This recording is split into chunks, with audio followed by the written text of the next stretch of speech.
తొలి ఏకాదశి రోజు పేలాల పిండి ఎందుకు తినాలి?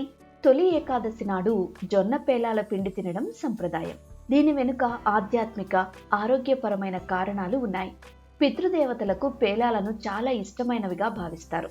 ఆ రోజున పేలాల పిండిని తినడం ద్వారా పూర్వీకులను స్మరించుకున్నట్లు అవుతుందని, వారి ఆశీస్సులు లభిస్తాయి అనేది విశ్వాసం.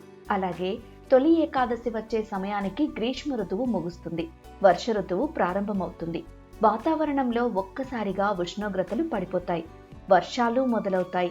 ఈ మార్పుల సమయంలో శరీరం అనారోగ్యానికి గురయ్యే అవకాశం ఉంటుంది. ఆ ప్రభావాన్ని పేలాల పిండి తగ్గించగలదు. శరీరానికి అవసరమైన వేడిని అందించగలదు.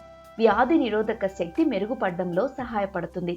మరి ఎన్ని ప్రయోజనాలున్నా ఈ పేలాల పిండిని ఎలా తయారు చేసుకోవాలో ఇప్పుడు చూద్దాం. పేలాల పిండి తయారు చేయడానికి కావాల్సిన పదార్థాలు: జొన్న పేలాలు 3 కప్పులు, ఎండు కొబ్బరి ముక్కలు 1/2 కప్పు, యాలకుల పొడి 1 టీ స్పూన్, బెల్లం 1/2 కప్పు, డ్రై ఫ్రూట్స్ కొద్దిగా, నెయ్యి 1 టేబుల్ స్పూన్. సో మరి ఈ పేలాల పిండి అనేది చాలా ఈజీ రెసిపీ అండి. అలాగే పిల్లలకి చాలా చాలా హెల్దీ. అలాగే తొలి ఏకాదశి నాడు స్వామి వారికి ప్రసాదంగా కూడా పెడతాము. సో మరి స్టార్ట్ చేసేద్దాం. ఫస్ట్ మనం ఎండు కొబ్బరి తీసుకోవాలండి. ఎండు కొబ్బరి కొంచెం గట్టిగా ఉంటుంది కాబట్టి ఫస్ట్ దాన్ని పౌడర్ చేసుకోవాలి.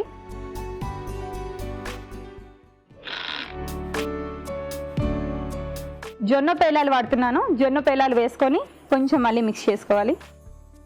సో జొన్న పేలాలు మనకి మార్కెట్లో దొరుకుతాయి. ఒకవేళ పేలాలు దొరకపోయినా కూడా మనం జొన్నల్ని తీసుకొని పాప్కార్న్ లాగా చేసుకోవచ్చు. సో మరి నేను వీటిని మిక్సీ చేసేస్తాను.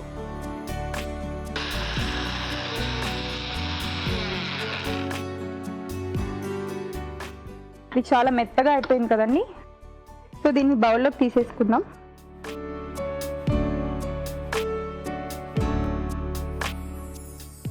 సో కొంచెం బెల్లం వేసుకొని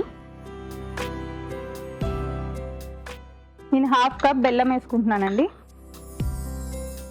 కొంచెం అది గ్రైండ్ అవ్వడానికి, పౌడర్ లాగా రావడానికి కొంచెం ఈ పౌడర్ కూడా వేస్తున్నాను.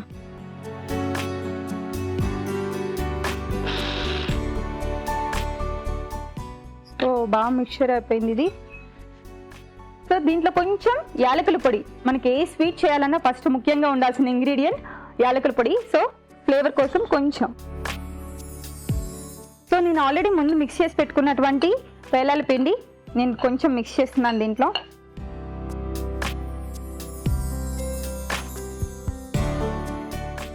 ఇలా పౌడర్ లాగా తినడానికి కొంచెం ఇబ్బందిగా ఉంటుంది. సో దీన్ని లడ్డు లాగా కూడా చేసుకొని మంచిగా సర్వ్ చేయొచ్చు. కొంచెం టేస్ట్కి నెయ్యి, ఎక్కువ నెయ్యి వేసుకొని లడ్డూలా చేసుకుంటే కూడా చాలా బాగుంటుంది.